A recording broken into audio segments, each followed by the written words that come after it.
Hola, ¿qué tal? Como ven en el título del video, hoy quiero hablar de mi trastorno, del trastorno de ansiedad generalizada. No quiero decir mi trastorno porque no es que sea mío, pero es parte de mí. Es algo que me acompaña desde que tengo ya 17 años. Seguramente los que, no sé si habrán visto el video sobre mi experiencia tomando antidepresivos, sabrán más o menos de un poco mi experiencia al respecto de todo esto, de este tema de la ansiedad. Y bueno, puntualmente en ese video hablaba de las pastillas, pero esta vez quiero contar un poco las herramientas que yo utilizo en esto del trastorno de ansiedad generalizada. Las herramientas, aparte del tema de las pastillas, ¿no? Porque, bueno, yo ahora no tomo pastillas, pero a lo largo de los años, con la terapia, con la experiencia, he ido acumulando una serie de cosas que me ayudan a lidiar con todo esto. Antes de eso, simplemente para poner un poco en contexto de qué se trata el trastorno de ansiedad generalizada, según una definición un poco más exacta, es el estado de anticipación aprensiva y dificultad para controlar la preocupación. Ahora, esto para que se considere un trastorno tiene que tener al menos una duración, o sea, al menos un episodio de al menos 6 meses en los que, como lo dice la definición, el individuo se encuentra en ese estado y donde también se manifiestan una serie de síntomas que, si bien la información que encontré un estudio que decía que no es que existan elementos demasiado definidos, como por ejemplo podría ser para la esquizofrenia, que tiene síntomas y características muy definidas. El trastorno de ansiedad generalizada tiene una serie de síntomas que, si bien varían según cada individuo, los más repetidos son la somatización, que si bien varían en cada individuo, de los más repetidos podrían ser, bueno, esta excesiva, ¿no?, preocupación por el futuro. Lo que pasa con la gente con ansiedad es que a veces tendemos a pensar el futuro como un escenario, como algo negativo, como algo que simplemente nos sobrepasa, ¿no? Y nos sobrepasa porque efectivamente el futuro aún no ocurre, el futuro es el futuro. Es algo que no podemos controlar, y es ahí donde se choca la realidad con una de las características de la persona con ansiedad, y es esta necesidad de controlarlo todo. Que eso no es un síntoma, pero es una característica bastante común. Entonces, esta necesidad de controlarlo todo, por ejemplo, provoca en los individuos, por ejemplo en mí, a mí me pasa mucho el pensamiento catastrófico, ¿no? Eso es una característica bastante repetida, el pensar que en lo peor, en el escenario más horrible, absurdo a veces, supuestamente para estar preparados psicológicamente para lo peor, ¿no? Porque yo, por ejemplo, cuando tengo pensamientos catastróficos, sé que es porque, como tengo la necesidad de controlarlo todo, trato de ponerme en la situación más horrible por si es que ocurriese, yo al menos ya la pensé, ¿no? Igual no tiene sentido, en el sentido de, yo pensándola no es que voy a hacer que esa situación no ocurra, o realmente voy a tener el control de la situación si es que ocurriese, ¿no? O sea, el pensamiento catastrófico suele ser irracional y exagerado. O es, por ejemplo, esta imagen, yo tenía mucho esta imagen en una época cuando era más pequeña. Tenía miedo de salir a la calle porque tenía miedo que me pase algo, que me cayera una piedra encima, que me atropellara un auto. Ok, son cosas que podrían ocurrir, pero hay una posibilidad muy grande de que no ocurran, y al mismo tiempo, si es que ocurriesen, pensándolas no voy a solucionar nada. Pero bueno, ese es otro síntoma, característica, digamos. Otra, y que viene de la mano con esto de los pensamientos catastróficos, es la tendencia a sobrepensar. Y de la mano con esto el pensamiento catastrófico, el hecho de sobrepensar, muchas veces, como vas de una cosa a otra, por una cuestión de tendencia, te lleva a el peor escenario de todos, o a una conclusión horrible de la realidad, o de tu condición, o del mundo, de la gente, etcétera, etcétera. Muy aparte de que el sobrepensar agota, y agota de verdad. Es como el agotamiento se siente físicamente, y se va demasiada energía ahí, porque las personas que tenemos ansiedad tenemos mucha energía. El problema es que no sabemos dónde canalizarla, y se suele ir muchas veces en este tipo de pensamientos, en el pensamiento catastrófico, en el loop de pensamiento, en el sobreanalizar las cosas. Otro síntoma y esto creo que sí podría ser más un síntoma, es la disociación, que ok, no es un síntoma exclusivo del trastorno de ansiedad generalizada, es un mecanismo de defensa que se produce cuando tienes algún trauma o cuando estás en una situación que no puedes manejar. Bueno, el trauma por definición es una situación que no pudiste o no puedes manejar con las herramientas que tienes en ese momento. Entonces, bueno, la disociación es esta sensación como de que estás en un sueño, como de que tu cuerpo está en un lugar y tu mente está en otro. Por ejemplo, estás en clase y mirando la pizarra, pero estás en otro lugar, estás soñando despierto, por ejemplo. Es una forma de disociar.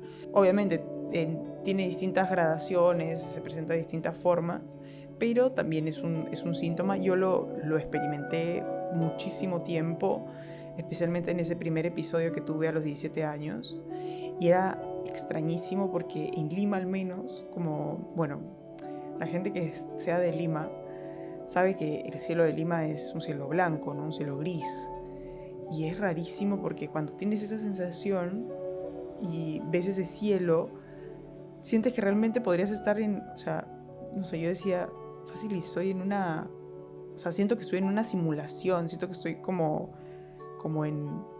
que estoy siendo observada, como que estás en una caja blanca porque el cielo es blanco. Entonces, sí, a mí me pegaba muy fuerte el tema de la disociación. Y finalmente, otro síntoma bastante repetido, importante, es la tendencia a somatizar las cosas. O sea, los síntomas físicos, el dolor físico, el dolor de cabeza, el vértigo, a mí me da mucho vértigo, dolor de estómago, sientes que te quema el estómago, náuseas. A mí últimamente lo que me está viniendo es un dolor de cabeza, como una presión en la cabeza, que se manifiesta más que nada cuando hago yoga. Y lo dije en un video, en el penúltimo o antepenúltimo video. El primer ataque de pánico que he tenido en este nuevo periodo de ansiedad, en esta nueva crisis, fue cuando estaba haciendo yoga y cuando me agaché y me levanté, ¿no? Y tuve esa sensación como de mareo que me llevó después al ataque de pánico. Todas estas cosas se unen, ¿no? No son separadas, son cosas que tienen relación una con la otra. Entonces, si tú somatizas algo, por ejemplo, somatizas la ansiedad, somatizas tu tristeza, somatizas tu preocupación, por ejemplo, en taquicardias o en dolor de cabeza o en dolor de espalda, dolor de tipo cuando te duelen los nervios, te tira, por ejemplo, he estado así en estos meses, tiendes a buscarle una explicación, ¿no? Entonces la explicación más lógica es decir, ok, estoy pasando por un periodo de ansiedad, es normal que se me manifieste de esta manera, es parte de... Pero ¿qué pasa? Como somos personas que tendemos a sobrepensar, o bueno, al menos yo me salto esa parte y digo, ¿y si es realmente por, dígase, cualquier otra enfermedad? Dígase cualquier otra causa. Y si me duele la cabeza porque realmente tengo una meningitis, tengo un bicho en la cabeza, tengo cualquier cosa que se te pueda ocurrir.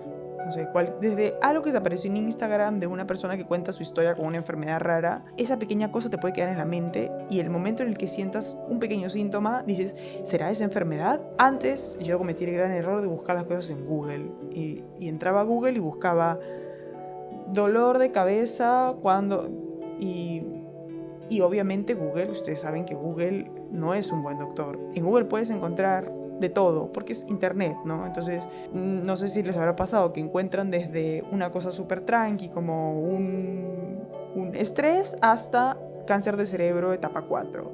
Entonces, obviamente, como ya les mencioné anteriormente, los ansiosos tendemos a ir a la peor de las situaciones. No nos quedamos con el dolor de cabeza por estrés, sino el dolor de cabeza por cáncer cerebral etapa 4. Entonces, eso te lleva a otro hueco de sobrepensar y también te lleva a gastar dinero en citas médicas de forma así absurda.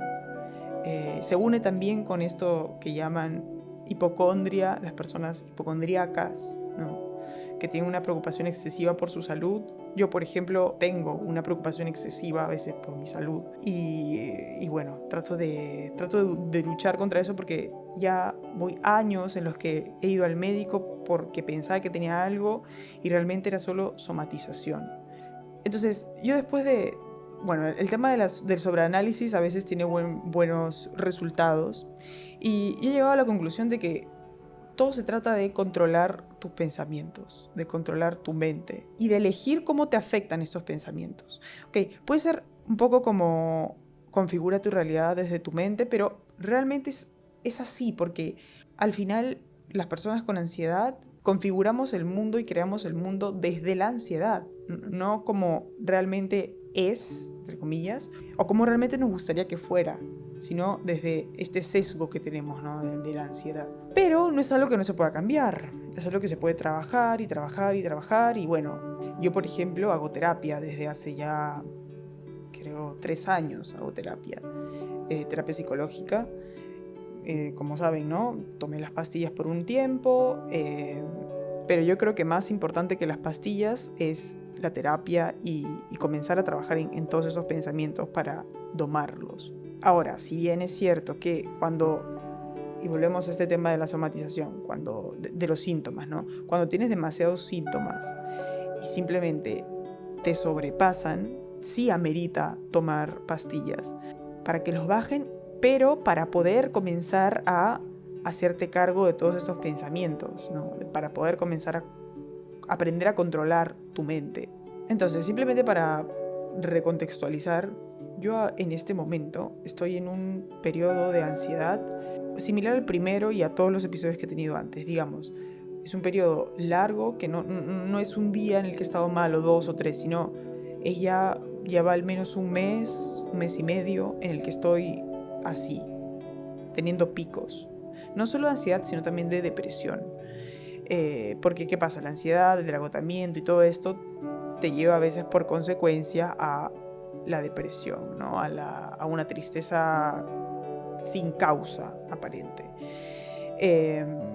Entonces he estado así en estos días, he encontrado que tengo un patrón, como a veces tengo 4 días que estoy normal, otros 4 días en los que estoy mal, entre picos de ansiedad y de depresión, así. Pero me he dado cuenta que hoy tengo una cantidad de herramientas que cuando tenía 17 años no las tenía y que me están ayudando a reconectarme conmigo, y no solo con mis pensamientos, sino con lo que me gustaría hacer, ¿no? Porque, ¿qué pasa? Yo siempre he tenido el dilema, como creo que casi todos, de qué voy a hacer con mi vida, estoy desperdiciando mi vida, qué voy a hacer. Y cuando estoy en periodos como estos es cuando tiendo a prestarle atención a lo que me está pasando internamente, ¿no? Porque cuando estoy bien, tipo, no me pongo a darle vueltas a la vida, no me pongo a prestar atención en mis pensamientos, a cómo los configuro, porque simplemente estoy bien, estoy fluyendo y todo bien, ¿no? Pero cuando vienen ese tipo de crisis, creo que vale la pena también darse ese tiempo, porque si no, así pasen, por ejemplo, los síntomas y pasen los días tristes, no va a significar un verdadero avance. O sea, sí, avanzas, ¿no? Al final todo es un avance, pero todo es un progreso, pero estos periodos de crisis tienen muchísimo potencial para el autoconocimiento. Entonces yo quería compartir con ustedes, ya que viene la parte que quizás les interesa más, todas estas, o bueno, algunas, quizás me estoy olvidando varias, algunas de las herramientas que más uso en este periodo de ansiedad y que me ayudan, ¿no? a sobrellevarlo todo. La primera cosa que me ayuda un montón es tener una rutina.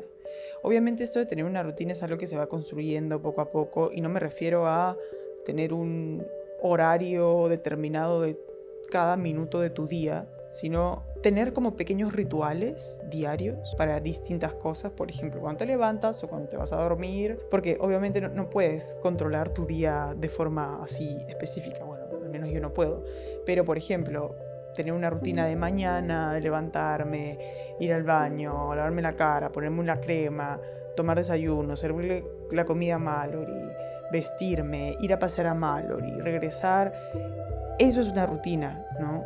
es algo bastante básico, son simplemente pasos a seguir. El tema es que los tienes que hacer siempre, ¿no? Tienes que tratar de hacerlo lo más constante posible para que se vuelva un hábito. Otra cosa que inserto yo en mis rutinas es, por ejemplo, la rutina de la noche. Digamos, yo, por ejemplo, una de mis rutinas es hacer yoga todos los días o casi todos los días, y en la noche, no sé, me lavo la cara, me pongo la crema, me tomo mis suplementos y me voy a dormir.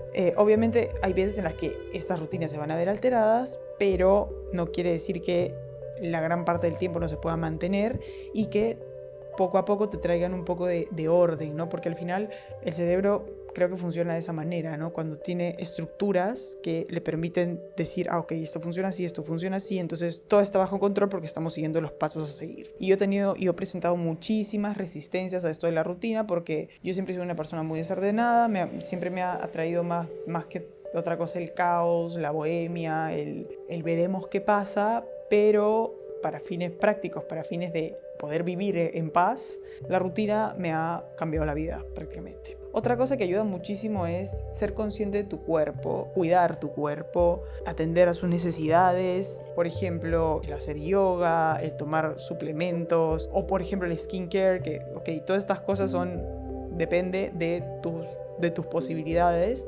pero forman parte de todo esto que se podría decir autocuidado, ¿no? Cuidar el cuerpo. Otra cosa es comer bien, dormir bien. Bueno, creo que estas cosas son bastante básicas. Otra cosa que también creo que es importante es aprender cuáles son tus límites en sentido físico, también en todos los sentidos, pero al menos ahora que estamos hablando del tema del cuerpo, ¿no? Saber cuáles son tus límites, por ejemplo, en el tema del alcohol, es algo que sirve, ¿no? Para esto de saber hasta qué punto puedes llegar, ¿no? Y dígase para todas las otras sustancias que puedan existir en este planeta. Una tercera cosa que me ayuda un montón es el distraerme. Distraerme entiéndase de la forma más amplia. Yo, por ejemplo, soy una persona muy extrovertida. Cuando estoy con gente me siento mejor. Mi mente se suele distraer, ¿no? Cuando estoy con gente que quiero, obviamente, no con gente que no me interesa. Cuando, por ejemplo, estoy haciendo algo que tenga que ver con teatro, con arte, con, no lo sé, alguna actividad que me guste en general, ¿no? Eso me suele ayudar un montón. De hecho, voy a dejar acá abajo una lista de técnicas de distracción que me dio mi psicóloga, que creo que puede servir porque aplican para todo, para cualquier cosa. Son simplemente una lista de sugerencias de cosas que puedes hacer para distraer tu mente, ¿no? Antes de ponerte a trabajar en estas cosas, a veces es necesario bajarle un poco a las revoluciones. Y si tu mente está muy arriba y está muy concentrada en ciertas cosas y te está metiendo en este loop de sobrepensamiento, lo mejor es optar por la distracción inmediata, ¿no? Lo más inmediata posible, para luego, en un momento de un poco más de calma, retornar a el momento de crisis o aquello que te estaba gatillando la ansiedad en ese momento. Otra cosa que me está ayudando muchísimo es llevar un diario. Yo llevo un diario ya prácticamente desde que llegué a esta casa, desde agosto, y me está ayudando un montón, más allá de que, digamos, trato de escribir de la forma más libre posible, simplemente contar mi día de forma así, me pasó esto. A veces también, mejor dicho, muchas veces doy rienda suelta a mi sobrepensamiento. Entonces pongo ahí todo lo que pienso, lo suelto, lo escribo. Porque eso al final, por ejemplo, en la terapia te ayuda a poder identificar qué cosas, por ejemplo, se repiten, qué patrones, qué pensamientos. Yo, por ejemplo, llevando el diario me di cuenta de que estoy teniendo picos, ¿no? 4 días estoy bien, 4 días estoy mal, a veces estoy un poco más triste, a veces estoy un poco más ansiosa, a veces estoy tranquila. Entonces eso te ayuda también a entender cómo funciona, ¿no? La cabeza, cómo funciona tu mente de forma mucho más específica, y también a cambiar cierto tipo de cosas, ¿no? Es decir, hoy tuve este pensamiento que me llevó a esto, entonces la próxima vez que tenga ese pensamiento, aplicar cierto tipo de técnicas que todavía ahora las voy a decir, para no ocasionar la consecuencia negativa, ¿no? El ataque de pánico, por ejemplo. Otra cosa que me ha servido muchísimo y creo que es una de las más importantes es la respiración consciente y la meditación. Yo no practicaba mucho esto de la respiración, me parecía una tontería, me parecía que realmente no funcionaba, pero con el tiempo, a medida que cuando comencé a hacer yoga y comencé a agarrar la onda, me di cuenta que realmente la respiración consciente dígase, estar realmente concentrado en el movimiento, ¿no? de tu respiración, te trae al momento presente, te ayuda a botar la preocupación, te ayuda a liberar las tensiones. Obviamente esto requiere práctica, requiere tiempo, requiere hacerlo más de una vez. No es que un día en una crisis vas a respirar y ya está, se acabó, ¿no? Sino que poco a poco, por ejemplo, en el primer ataque de pánico que tuve no tenía idea de todas estas cosas, y ahora que cuando tengo una crisis o un ataque de pánico, me tomo el tiempo de respirar y así, y poco a poco va pasando y va pasando y va pasando hasta que se calma. Son cosas que sí, requieren trabajo, pero que a largo plazo sirven y funcionan un montón. De hecho, hay una técnica particular que a mí me ayuda un montón y es el pranayama. No me acuerdo el nombre ahorita, me lo pasó mi mejor amiga. Puedo dejar el link acá abajo, de hecho, que es específicamente para la calma, ¿no? Por ejemplo, si estás en una situación de ansiedad, de miedo, de estrés, hacer este pranayama te ayuda un montón. Te tapas la nariz con estos 2 dedos y con estos 2 de acá los apoyas en la frente o los haces... Hay una forma específica de ponerlos, yo lo hago de esta manera. Y comienza la respiración por el lado izquierdo de la nariz, ¿no? Entonces haces así y respiras, aspiras, inspiras. Luego tapas el izquierdo y botas por el derecho. Luego, sin parar, esto es sin parar, sin retenciones, aspiras otra vez por el derecho, tapas otra vez el derecho y botas por el izquierdo. Y así completas un ciclo, ese es todo un ciclo. Y luego lo repites, y lo repites hasta completar. Yo hago al menos unas 10, 12 repeticiones, 12 veces. Y eso ayuda un montón en el tema de la ansiedad. A mí me ha ayudado un montón. Lo hago antes de hacer yoga, a veces después. También el tema de la meditación. La meditación es simplemente sentarte y observar tus pensamientos. Suena más fácil de lo que parece, sí, es bastante difícil meditar. No es una cosa que logras en un día, ni en 2, ni en 3, es algo que requiere tiempo. Una meditación muy larga quizás no te la vas a poder hacer no sé, en una semana, pero nada, es una cuestión de qué tanta práctica le metes, ¿no? Yo puedo estar en meditación unos 10 minutos, más máximo, más o menos 15. De ahí mi concentración se va y me voy otra vez en pensamientos. Pero es una cuestión de práctica. Tipo, antes no podía para nada, tipo, ni mantenerme un minuto, porque nada, no lo había practicado. Entonces, todo esto requiere tiempo y requiere práctica, pero no es nada que no se pueda lograr. Otra cosa que me ayuda un montón es llorar. Y es algo que, al menos yo siempre he tenido muchas resistencias al llorar. Desde que soy pequeña era como que llorar, yo veía a la gente que lloraba y me sentía incómoda, me sentía rara, ¿por qué estás llorando? No sé qué hacer. Entonces para mí el llorar siempre ha sido algo negativo, algo que no debo hacer, ¿no? Por eso siempre me ha costado dejarme fluir en ese sentido, pero me he dado cuenta en estos últimos ataques de pánico que llorando es más fácil, o sea, la crisis se va más rápido, baja muchísimo más rápido, porque liberó la emoción, ¿no? Ok, llorar, tú puedes llorar por un montón de cosas, puedes llorar por tristeza, puedes llorar por miedo, puedes llorar por enojo. Entonces, por eso creo que llorando no hay pierde, es como se puede llevar cualquier tipo de emoción, puede salir cualquier tipo de emoción a través del llanto. Entonces lo recomiendo bastante. Cuando estés entrando en ansiedad, no tengas miedo de llorar. Había un pensamiento que a mí me pasaba mucho por la cabeza cuando estaba teniendo ataques de pánico o de llanto, cuando me salía el llanto. Me decía, ¿cuándo va a pasar? ¿Cuándo va a pasar? Quiero que pase. ¿De dónde viene esto? Me ponía a cuestionar mi propio llanto. Me di cuenta que esto obviamente no tiene sentido para fines prácticos, para fines de calmarme, no tiene sentido. Al contrario, estoy yendo en contra de mí misma, de lo que mi cuerpo necesita en ese momento. Entonces, nada, cuando estás llorando, la mejor forma de acompañarte es diciéndote lo que le dirías a cualquier otra persona que está llorando.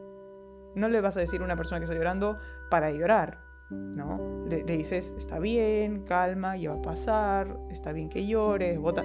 Lo mismo que le dirías a cualquier persona. Lo mejor es dejar que fluya, lo mejor es dejar que salga y botarlo. Y acompañar ese momento de la mejor forma posible.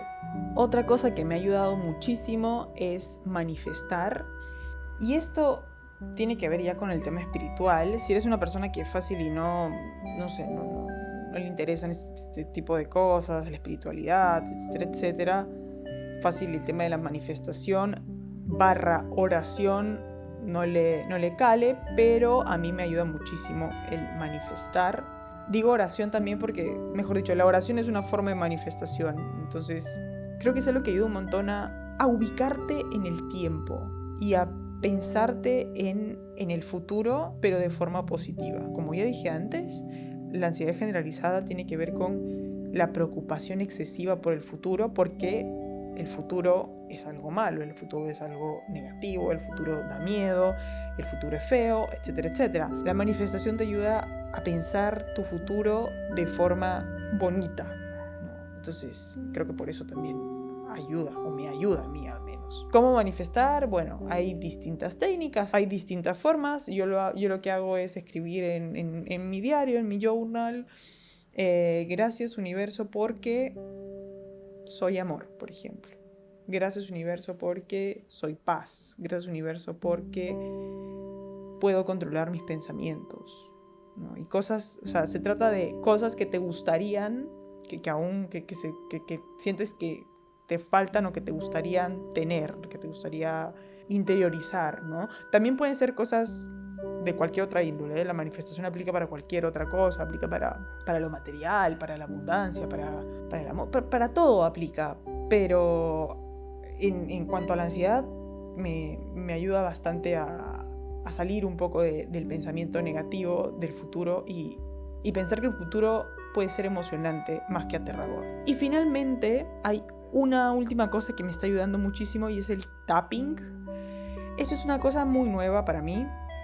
Muy nueva en el sentido de que la he comenzado a hacer hace poco. Mi mamá ya me había hablado del tapping, pero yo soy muy escéptica con toda la medicina alternativa y todas estas cosas. O sea, yo para la manifestación también me tomó muchísimo tiempo comenzar a hacerlo y romper mis propios paradigmas y prejuicios, y esto ya es un trabajo mío. Estoy tratando de comenzar a abrirme un poco más a las cosas, a abrir mi mente, probar cosas. Entonces probé esto del tapping y me funcionó.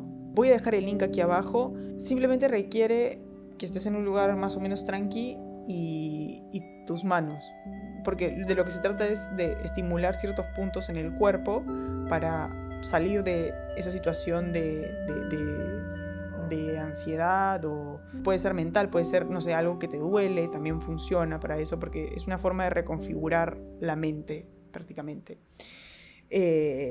No sé tanto cómo funciona, no sé tanto cuál es en qué se fundamenta. Esto solo lo estoy compartiendo así como, bueno, la gran cantidad de cosas lo estoy compartiendo simplemente porque me sirven. Pero eso es lo importante, creo. Si algo te sirve, da igual de dónde venga, siempre y cuando no le haga daño a nadie, ¿no? Yo creo que, no sé, yo también tiendo a buscar muchas explicaciones y a decir por qué, pero hay veces en las que el por qué no sirve, a veces en las que, o más que no sirve, no ayuda en el momento en el que estás teniendo una crisis, ¿no? Si estás pasando por un momento difícil, preguntarte el por qué, a veces simplemente te va a agotar más, porque hay veces en las que simplemente no tenemos las respuestas y está bien.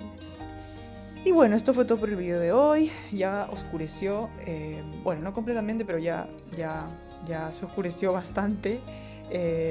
Espero que les haya gustado, espero que les sirva de algo. Si tienen técnicas o cosas para lidiar con esto de la ansiedad, sea generalizado, o sea cualquier otra cosa, cualquier otra variante, déjenle en los comentarios, me encantaría leerla, porque yo siempre estoy probando cosas. Ahora últimamente estoy probando, simplemente probando y viendo qué tal. Voy a intentar dejarles todos los links que pueda aquí abajo en la descripción del video. Y espero que esto les ayude. Y nada, yo sé que mucha gente puede decir, ok, bueno, si tienes ansiedad tienes que buscar ayuda profesional, etcétera, etcétera. Pero yo entiendo que muchas veces mucha gente no tiene acceso a estas cosas y si puedo compartir lo que he aprendido yo y lo que hago yo en terapia y lo que me ayuda, lo voy a hacer. Y si tienen alguna pregunta sobre algo, no lo sé, algo que les gustaría saber, algo que quizá yo pueda averiguar, preguntar a mi psicóloga o a personas que trabajen en eso, déjenlo en comentarios también, creo que sería bueno. Y bueno, nada, les mando un fuerte abrazo. No olviden que pueden seguirme en Instagram, en TikTok también, aunque no lo uso tanto, pero nada, ahí estoy aún en TikTok. Y nos vemos el siguiente video. Adiós. Abracito.